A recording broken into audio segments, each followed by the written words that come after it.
మరో breaking news చూస్తున్నాం. Phone tapping కేసులో పోలీసులు దర్యాప్తు ముమ్మరం చేశారు. రెండో రోజు భుజంగరావు తిరుపతన్నను పోలీసులు కస్టడీలోకి తీసుకోనున్నారు.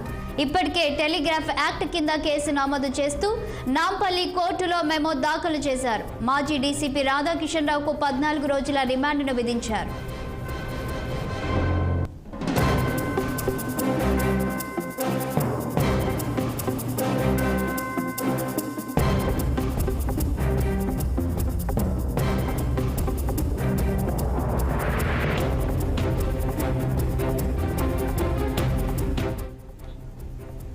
ఫోన్ ట్యాపింగ్ కేసులో పోలీసులు దర్యాప్తు ముమ్మరం చేశారు. రెండో రోజు భుజంగరావు తిరుపతన్నను పోలీసులు కస్టడీలోకి తీసుకోనున్నారు.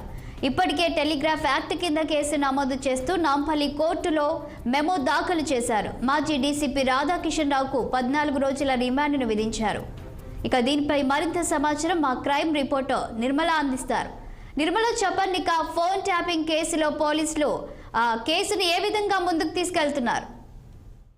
శాలిని, ఇప్పుడు రాధాకిషన్ మీద అయితే ఆల్రెడీ కూడా టెలిగ్రాఫ్ యాక్ట్ కింద కూడా మెమో దాఖలు చేయడం జరిగింది. అదే విధంగా రాధాకిషన్ ని 14 రోజులు రిమాండింగ్ అయితే తరలించడం జరిగింది. ఈ రోజు మరి ఇంకో 2 ఇన్స్పెక్టర్లను కూడా బంజారాహిల్స్ పిఎస్ కి పిలిపించి అయితే విచారించడం జరుగుతుంది.